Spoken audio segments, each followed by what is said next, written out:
What we learnt from day 3 of F1 testing. That's it, the final day of F1's pre-season shakedown in Barcelona is over, and now we have to wait 2 weeks for the official test in Bahrain.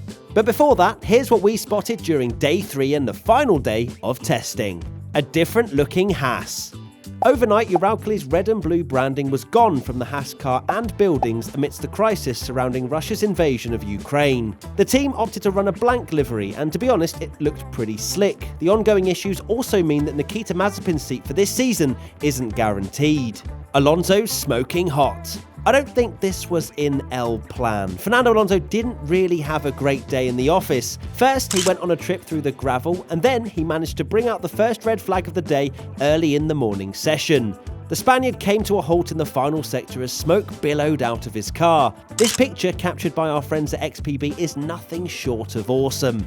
Fortunately, marshals with extinguishers were on hand to get the Alpine under control. Turns out, a minor sealing issue caused Fernando's hydraulics to catch fire. It wasn't exactly minor though, as the repairs meant the French team were out of action for the rest of the day. Red flags everywhere.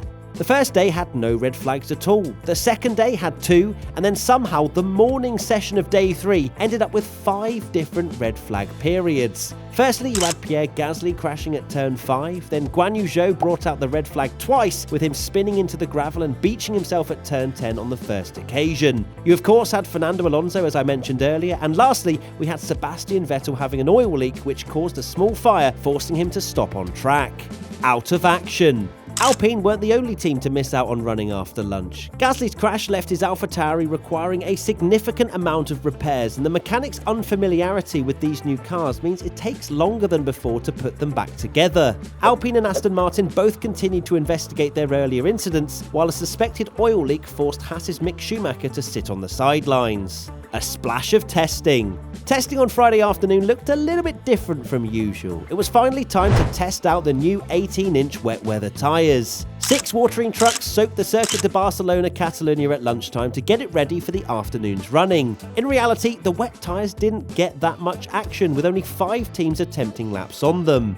Then, after 90 minutes, the drivers were already switching back to the slicks, but at least we got to see some pretty epic pictures. Mercedes won too.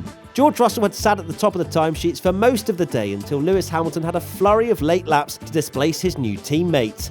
He set his overall fastest time of a 1:19.138 on the softest C5 tyre, but also managed to do a time 0.03 of a second slower on the C4s. Both occasions he lost a lot of time in the last sector to his personal best earlier in the session. Does anyone else see those sandbags? There you have it, all the key things we've learnt from day 3 of F1 testing. Which team do you think is the strongest at this current stage? Let us know in the comment section below.